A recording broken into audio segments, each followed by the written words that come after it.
So the theme of the show, or at least the news portion of the show, is going to be to recognize that the battle we're in is not entirely a battle between Democrats and Republicans. It's really a battle between the powerful and the little guy. And we're seeing this play out in a number of ways. The most obvious one is in this GameStop stock story, really interesting story that I've been watching the news about it, and they explain it using so many technical terms that I want to simplify it and make sure that it's comprehensible. So let's begin with having an ordinary person come on and just explain what's going on. This is cut 4.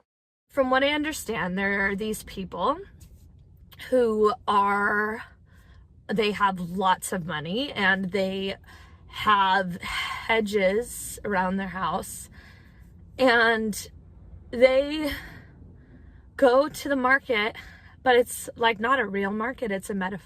It's metaphorical, but it's real. And they go, uh-oh, that company is not doing well, so I'm gonna make it do worse. So they pull out some papers and they go, who wants to make a deal? All right, that is comedian Avalon Penrose. It was very funny. Here's what's happening. There's a thing called shorting a stock. Not everybody knows what this is, but it is betting on the stock to fail. And the way you short a stock is you take a stock that you think is probably from a company that's not doing too well. You borrow some stock. So I borrow a piece of stock from you that is worth, say, $10. I sell it for the $10. Now I have $10. I wait for the stock to go down, so it goes down to $5. I buy it back and I return the stock I borrowed to you. So now I've made $5. Now, it's a dangerous thing to do because the stock can only fall to zero. So the most I can make is the $10 that it was worth to begin with. But it can rise forever. So if I get it wrong and instead of going down, it goes up and it goes up to $1 billion.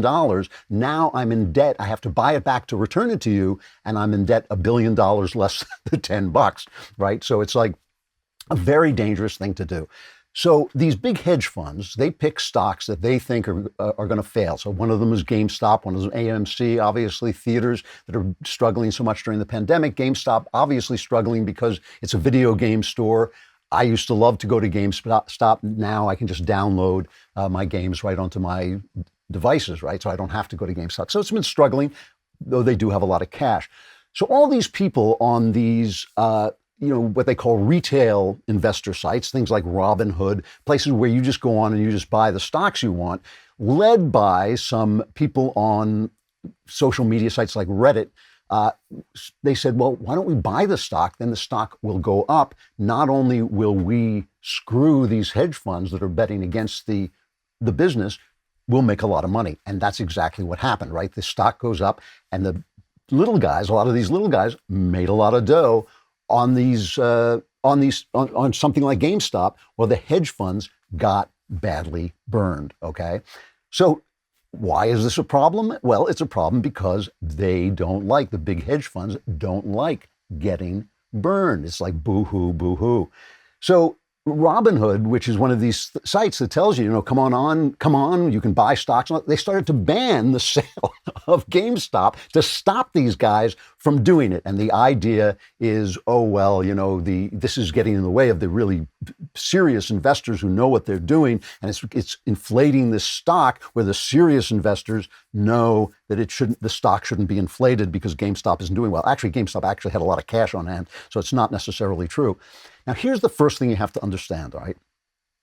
The first thing you have to understand is that the experts, the stock people, they know nothing. They know 0% of what's going to happen. They are 0% aware of what is going to happen next. When you hear the guy on the news, they always have that brief thing on the news and he says, Wall Street went down today on news that Joe Biden had a corn on his foot. They don't know why the stock went down. That has nothing to do with anything that people actually know. I know this. I've told this story before. I'll tell it very briefly because I once told it for about 20 minutes, and it is a hilarious story. My wife and I used to have experts, stockbrokers who would advise us. And I started to notice my wife, who was the sweetest, most feminine, elegant lady in the world, would occasionally come in and say, there's this new business called Amazon. I think we ought to invest in that. And these stockbrokers would say, oh, little lady. They always had these like little slogans they would come up with, which meant absolutely nothing, to dismiss what my wife was saying. And they would always say, oh, you can't ride a horse when the barn's on fire. And they would tell her not to do these things. So after a while, I'm not an idiot, right? I'm watching thinking, she's always right. She is always right. We got rid of all the stockbrokers, and now my wife will come in and say, this new business Netflix sounds good. And I'll, light a cigar and say, honey, you just go off and buy that Netflix, and while you're up, get me a beer. Because I'm a guy, I'm still a jackass, but I understand that they don't know anything. So the entire meme of like, these are the serious investors. Remember, the serious investors brought you 2008. They brought you the crash. It was them who helped bring you the crash with the help of your government. So here's the thing about this.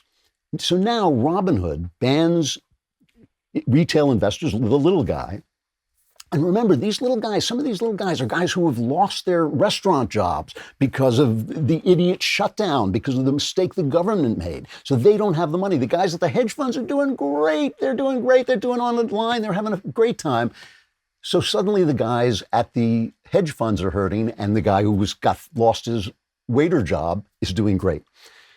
So when Robinhood bans them from selling this, our old friend Alexandria Ocasio-Cortez tweets out, "This is unacceptable. We now need to know more about Robinhood app's decision to block retail investors from purchasing stock while hedge funds are freely able to trade the stock as they see fit. As a member of the Financial Services Committee, I'd support a hearing if necessary." And Ted Cruz retweets AOC and says, "Fully agree." Whereupon AOC accuses him of trying to kill her by saying that the election should be vetted. The election should have been tested to see if it was a free and fair election. That was trying to kill AOC. However, the point is, it's raining frogs when AOC and Ted Cruz are on the same page. And they are on the same page because both of them do have a heart for the little guy. AOC is an ignoramus when it comes to economics. She doesn't know that the stuff she's recommending has destroyed every economy in which it's ever been tried. She thinks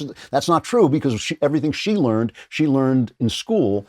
So she doesn't know that. But she is thinking about the little guy, and so is Ted Cruz, because he understands that freedom and capitalism, true capitalism, not crony capitalism, lift the little guy. So suddenly you start to realize, there is actually a connection at the ends of the political spectrum where people are looking to the small person against the big person.